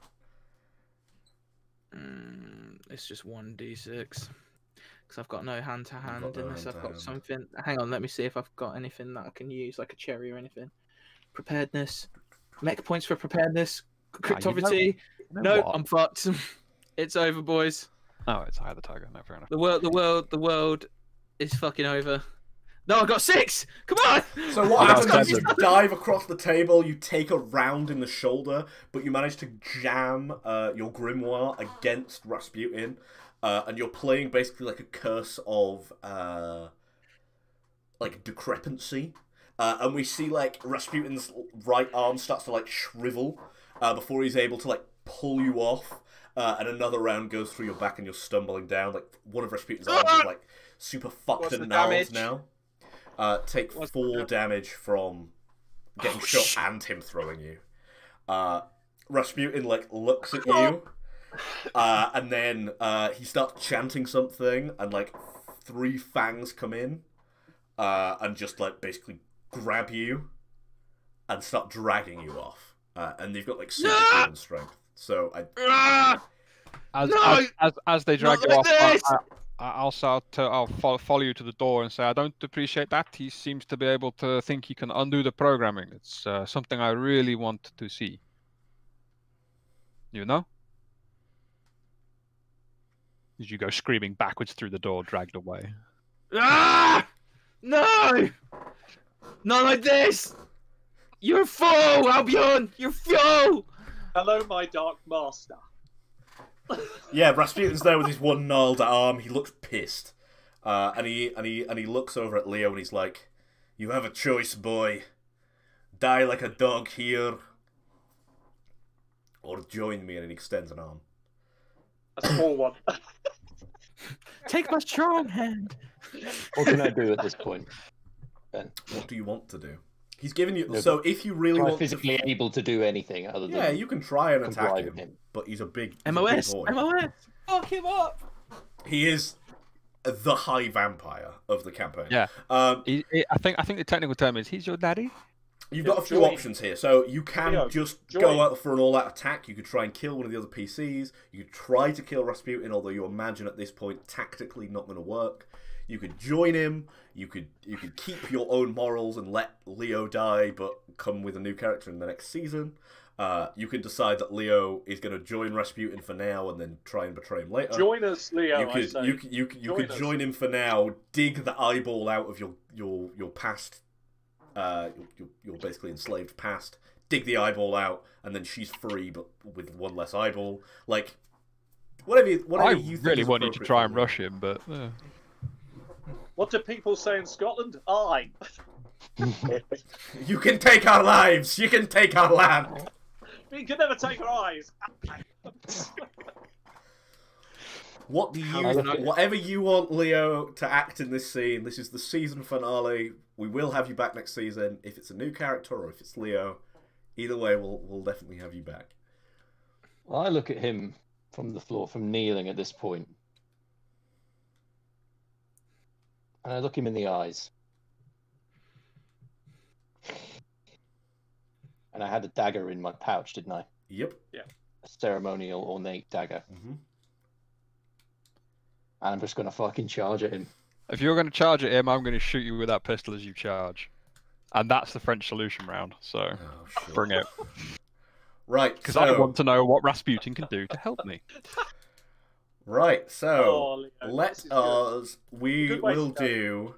Halbjorn make your roll, and Leo makes his roll. Gallant. But I will Gallant. tell you when. Okay, Gallant effort. 12. Oh, go for God. it, Leo. How does he have What- infinite what shooting roll points? am I I don't making? understand. I think all he has is shooting. I thought it's like literally loaded up. Cool. I've got like 12 points in cover, and I've never What roll used. can I make here? An attack on him? You're hand-to-handing Rasputin, or you can charge at one of the players. Like, what is your intention here? Well, technically it's a weapons because I'm holding a knife. So Yep. cool. Grab a Let's drink. do this. Let's do this then, Ben. See what happens. I've got 3 additional points that I can spend in general from the drinking of the Yep. pouch. Yep. Awesome. So let's do this. Oh shit! What are we? What's about to happen? I I'm think you've had scared, to literally see a point That is dump. every single Oh, point I is that have in equal? weapons. Daddy. Daddy. That's Okay, Mummy and equal. Daddy are though. fighting, Ben. Holy Mummy and Daddy are shit! fighting. That's equal. So I guess what happens is, you basically like dig this like directly into Rasputin's chest where you think his heart is. You feel it pierce through the breastbone and the heart, and Rasputin looks at you for a second, and you almost think that life's about to drain from his eyes, and then he goes. He sees Mace about to like start unloading on him. He Not goes, Mace. he holds a hand up and he goes, "Not I've even got- close," and then grabs your head. This is the big bad, guys. This is not something you can just. Do. Let me He's just got to check how die at many all he's got costs. in That's hand. literally what you've told me. He's got to die at all costs. I've been raised for this since I was 5. Like, Pop the- Yeah, I mean the Pop guest the- was gonna die, but you guys didn't Yeah. have to. goes the weasel. Hand to hand, he's got 11 points, so we will So what happens to poor Leo? use 6 of those. it's over. 7, does that meet your hit threshold? It does beat my hit threshold. What we see is Leo does this last ditch attempt. He thinks he's fucking got Rasputin. You feel it pierce through his breastbone, through his chest. The extra vampiric strength from the black blood you drunk cracks a rib. Rasputin sort of looks at you and he goes, "So you have chosen." Grabs your head. Death. We hear a loud crack. And that's sort of the ending of the episode, is Leo just looking around at everyone else. He held his morals. He did what he thought was right, and it ended up killing him. And that is had the to. season finale of Knights Black Agents Blood Feud. We got Oh, this is half fucking the brilliant. players either in captivity or straight up dead. We've got the other 2 players turning to the dark side, one of the 2 dark sides left in the campaign. There's no light at the end of this fucking There's tunnel. no light at the end of this tunnel. Turns out this game about spies and horror ended in a horror. The real question, No. though, did Halbjorn get a shot off or not? Or did all that happen before Halbjorn could redraw the Halbjorn pistol? basically like and was, fire? was about to fire, and Rasputin held a hand up, and Okay. then just. So we see Leo like slump back. I hope Hasta slays you all. I hope. Oh, what? The other guest betrayed you? Oh. Admittedly, I'm gonna put it out there. I really didn't want to. I've been actually like falling apart over it all week. Like I've been like, no, I don't want to do this. But I'm like, actually going out on a fucking high, lads. That's why I just went right. Fuck it, I'm going. Nah. Basically, dropped. I had the idea for this campaign of you're fighting a vampire, and it turns out the only reason he exists is because he's fighting Lovecraftian horrors for like weeks before the campaign, and I was like, that is such a cool thing to end the series on. Just you figure out you've been working for the bad guy, and now it's a choice between working for evil or more evil. I just thought it would be really cool. So we'll be back with season 2 at some point. That's TBC. Obviously, if Jordan and Addison want to join us, unfortunately, they'll probably need new characters. Unless they want to come back as a Fang and just be like a mummified corpse as the last character. I hope everyone enjoyed Night's Black Agent's Blood Feud. I think it ended on a suitably dramatic note. That was amazing. That was fucking sick. That was so much fun. I'm just there like... Ben's like throwing everything at me to get me to fucking... Just gonna say, goodbye, my son. I loved Leo's character. Bless you, my son. I love at the end he stuck to his guns. I thought he was going to be like, no, just dig her eyeball. I'll say it to you now. Leo's whole thing was he needs to know the answers. He wants to know what's going on, and he found it out. He found out what was going on, and he discovered that actually this fucker is the one who fucked up his friend. So that's all he gives a shit about right now. I think that's a good ending for Leo. He decided... That's all he needed. He got what he needed, and then he tried to protect his friend. I love the fact that Halbjorn's there. Like, this is going to end well for me. Like, because he's going to undo my programming. Sure, he is. Of course, he is. He's not just going to reverse it so you work for him. Why would he do that? That's stupid. I mean, Halbjorn has got a choice between continuing to be a programmed psychopath killer or maybe not, but only maybe. Really, maybe. He's happy the way he is.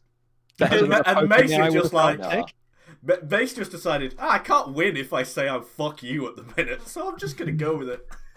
I did love Sean's just like absolutely distraught, like dead. I was actually a little bit like, oh shit.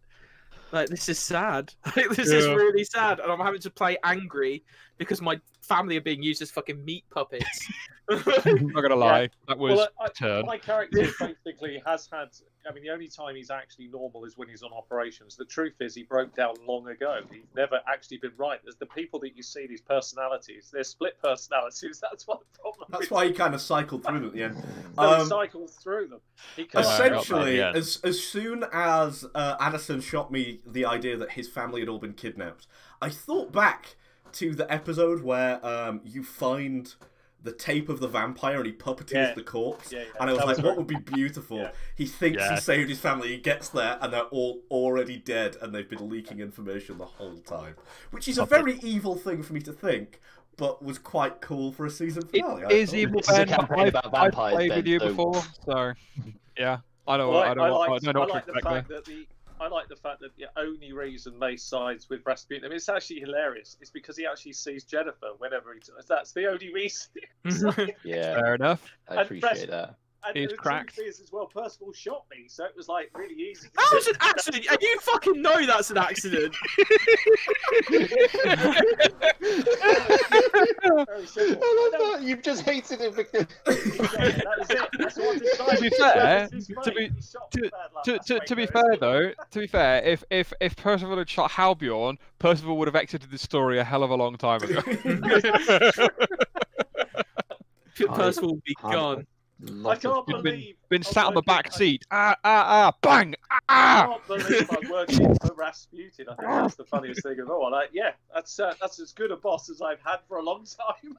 You should see my conspiramid. It goes crazy. It gets real crazy. It's just Rasputin ? At the top, and then it's like the former GRU working with Timothy Philby, and then it's like the SOE in exile works against him. Like, it's insane.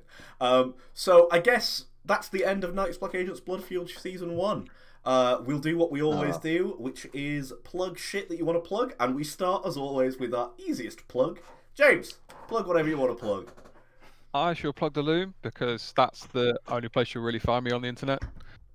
So here we play this kind of stuff, and we stream this kind of stuff sometimes too. Jordan, please plug whatever you want to plug, including the the stream that you're running? Yes, I will do that, Ben. Okay. So yeah, I am going to take this opportunity to plug what I always do, which is my Twitter account, which is what Ben has lovingly put on screen. And then I'm going to plug the Flickering Torch YouTube channel and Twitch channel, because we're going to take a week off next week, but afterwards we are going to be back with a new campaign of Blades in the Dark, which is what I am going to be running. And so even though I've died in this, I am going to be back, and I'm going to be running another campaign for these guys. And I think it's safe to say that we are all pretty excited about it. I'm so excited to be playing in a game with Ben, because the last time me and Ben played in a game, I think it was absolute chaos. Basically, me and Addison together in anything, it turns into absolute chaos. Yeah. The other thing I will say is the reason we are having one of the main reasons we're having a week off next week before we start the stream is Ben needs to put a costume together. It's essentially that, yeah. That, and I need to finish all of the stream overlays and art, etc. Yes, I mean, we've already spent an afternoon afternoon looking because at that is the stream that we are all going to be playing, and I'm going to be running. So yeah, I'm very excited about that. Sean, plug whatever you want to. Wait. Plug whatever you want to plug down there. I think you've missed something very important, if I may say so, Ben. I know you've gone on screen for a moment, but you're missing the most important character out completely. You haven't given them the opportunity to speak in the last couple of weeks, and that's Addison's wife, who's been very important for a lot of reasons. Cool. I never gave her a plug. I feel so bad. Yeah, but and I know get your wife in here. I was going to say, give her a shout, bring her on. That her merchandise goes on sale literally as this feed drops.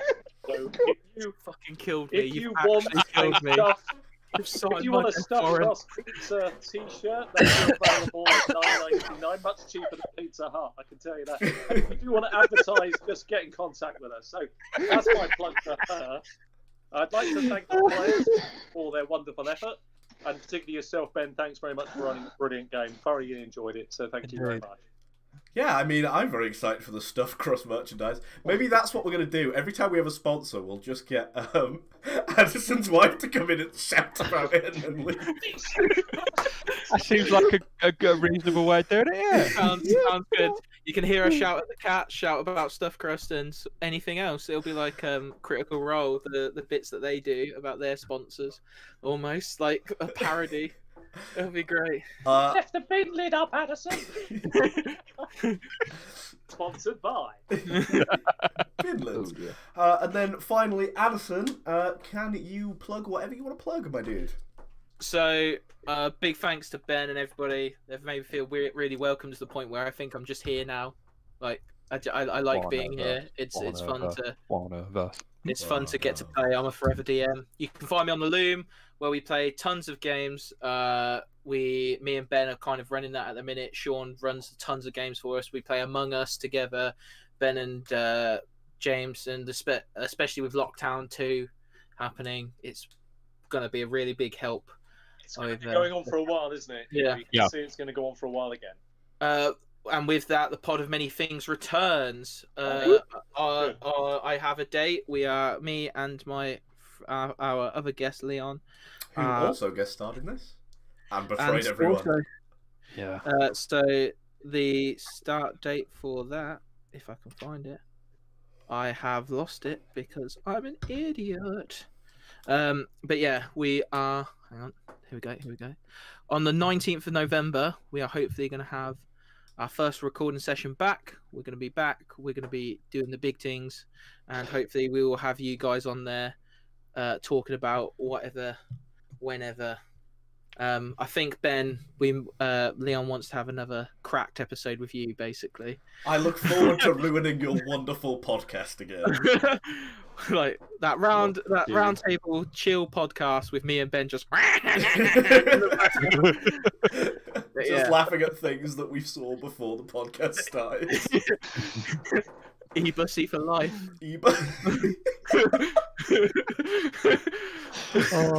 I know what I'm listening to in a bit. I don't think I've listened to that one yet. You can tell this is the season finale because it gets real loose at the end. We don't care at this point. We're having so much fun. We're also dead. We're dead. I'm dead. Per's dead. Oh. We know Captain Percy's dead or he's a Puppet. fang. Right, and then the final plug, I've got to plug the Flickering Torch over here on twitch.tv/the Flickering Torch. We're not here next week, but we are back the week after, same time, that's 7:30 Greenwich Mean Time. Are we still on that, or are we on? Yeah, we're what Greenwich one? Mean Time. We've always been Greenwich Mean Time, Ben. Doesn't it we change to haven't moved. summertime at some stage? Well, It's it's, GMT, It's summer, GMT I imagine, now that I think about it. it's GMT at the moment. If you Anyway, are we'll be count back it at summertime. 7:30 p.m. GMT. Not next week, but the week after for Blades in the Dark, Red Herrings, which I'm so excited about. Blades in the Dark seems like a super cool system, and I know Jordan's very excited to run it. Unfortunately, the stream overlay and the Discord chat is entirely different. Yeah, they So are. Jordan's there for me, but not the stream overlay is there. I'm very excited for that. You can watch all the episodes of this over on the Flickering Torch on YouTube. We have a playlist with all of Knights Black Agents Blood Feud Season 1, which will now have all of the episodes, and you can just binge the whole thing. So thank you, everyone, for watching. I hope everyone who played had a great time. And I won't see you next week, but I'll see you the week after. Say goodbye, everyone. Thank you guys. See you later. Yeah, bye. Goodbye, everyone. Much Oh, love. you did it again, James. God damn it.